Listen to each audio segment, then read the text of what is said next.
اجتماعات کا مقصد وہ بھولا ہوا سبق جو ہم بھول چکے ہیں اسے یاد دلانا ہے۔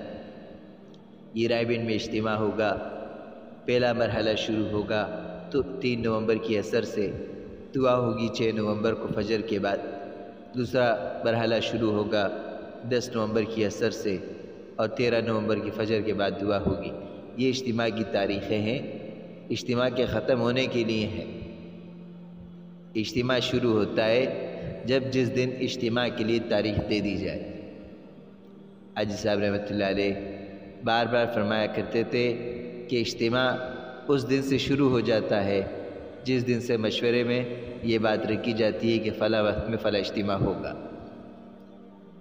رائے بند کا اجتماع 2021 میں ہمارے اکابرین مولانا ابراہیم دیولہ صاحب، مولانا ربیع الحق صاحب، قاری زبیر صاحب، مولانا احمد لاٹ صاحب، یہ تمام احباب ہمارے رائے بند کے اکابرین تشریف فرماتے اور دیگر ممالک کے اکابرین تشریف فرماتے۔ رائے بند کے اجتماع کی تاریخ دے دی گئی، جوڑ میں 2022 کی جوڑ میں اجتماع کی تاریخ دے دی گئی۔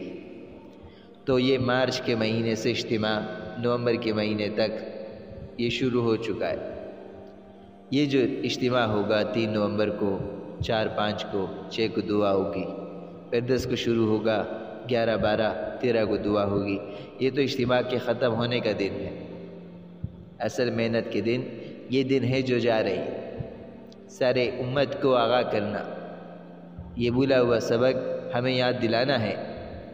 مولانا الیاس صاحب رحمۃ اللہ علیہ کی بات حاجی عبدالوہاب صاحب رحمۃ اللہ علیہ اپنے ہر بیان میں کہا کرتے تھے، ہر بیان میں کہا کرتے تھے کہ مولانا الیاس صاحب رحمۃ اللہ علیہ فرماتے تھے کہ آپ صلی اللہ علیہ وسلم کا ایک امتی ہر امتی کا ذمہ دار ہے، اور ہر امتی سارے عالم کا ذمہ دار ہے۔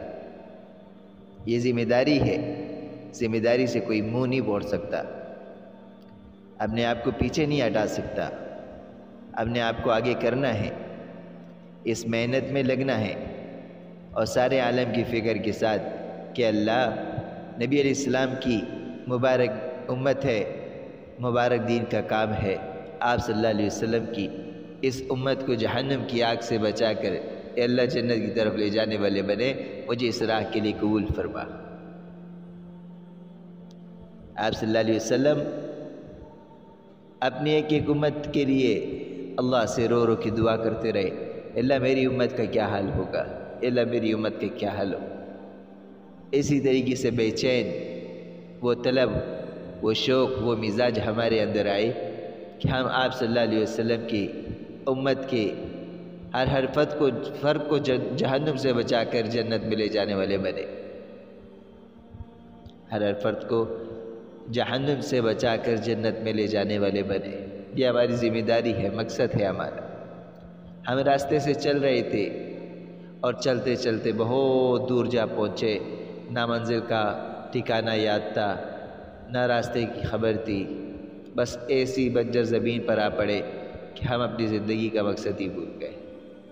یاد آیا کہ راستہ تو اس طرف تھا، اپنی منزل کی طرف جائے تو جانے لگے تو زندگی کے آثار نظر آنے لگے۔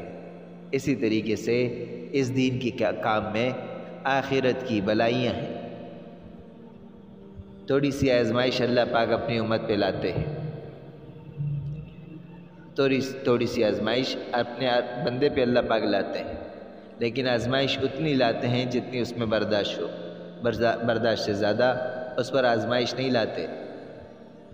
اس لیے میرے محترم بھائیو دوستو، ہمیں یہ محنت، یہ کام جو دیا ہے، یہ اللہ رب العزت نے بہت بہت بہت ہم پر احسان کیا ہے کہ کس طریقے سے نبی علیہ السلام کی مبارک امت میں ہمیں پیدا کیا، اور پھر وہ مبارک محنت دے دی کہ جو انبیاء علیہ الصلوۃ والسلام کی تھی۔ ہر نبی محنت کرتے تھے، دعوت دیتے تھے،